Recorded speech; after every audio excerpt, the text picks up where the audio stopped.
22. The Will to Die, August the 24th, 1954. Good morning, friends.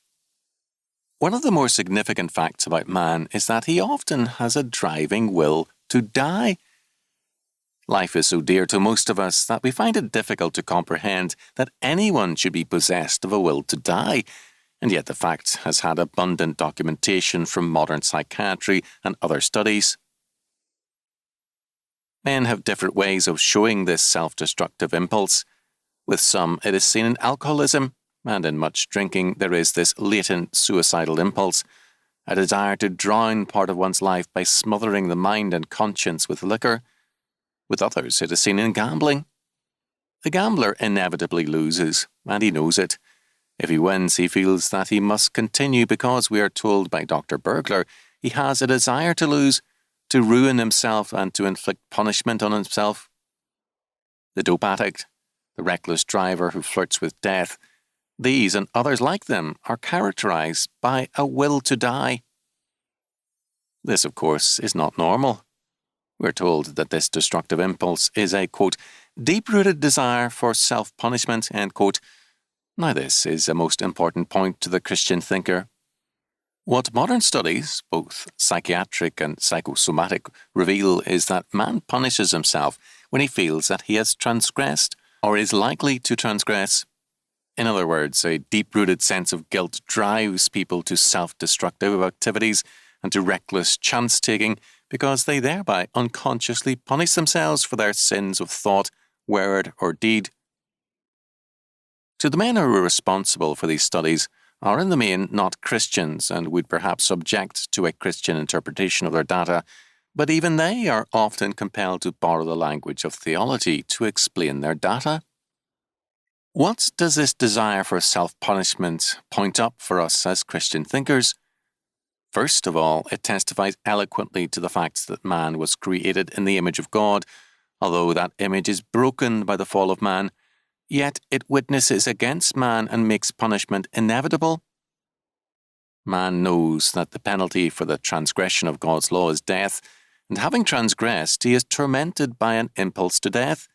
He denies God with his lips, but he punishes himself in unconscious obedience to the divine ordinance against sin.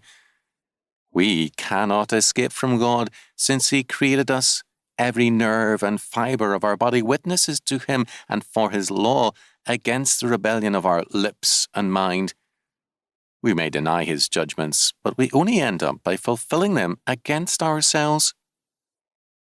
Second, man's impulse to self-punishment declares emphatically that sin must be atoned for. There is no escaping the demands and requirements of justice. Atonement must be made, our Lord affirmed, to the very last penny. Any man who does not find his redemption and release from the power and penalty of sin in the person and work of Jesus Christ will be caught in the deadly and hopeless task of self-atonement, and its only result is futile self-punishment.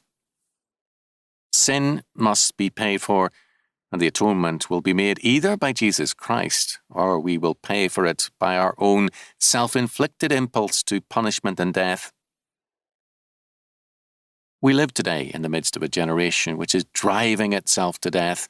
Its fevered and feverish activities seem to have this common purpose: to blot out mind and memory, to escape from life, to punish body and soul, and to escape above all from the accusing inner voice which is the image of God in man. But when we, by faith, escape from this vicious defeat by finding our atonement in Jesus Christ, we are made free indeed. We can then say with the apostle that, "For me to live is Christ, and to die is gain," Philippians 1:21, because in either estate we have the blessedness of his peace and victory. We are no longer driven. We are now led in peace and joy, and the burden of our guilt is taken away. As the Westminster Confession of Faith declares, "The Lord Jesus, by his perfect obedience and sacrifice of himself, which he through the eternal Spirit once offered up unto God, hath fully satisfied the justice of his Father, and purchased not only reconciliation, but an everlasting inheritance in the kingdom of heaven for all those whom the Father hath given unto him." Westminster Confession of Faith 8:5.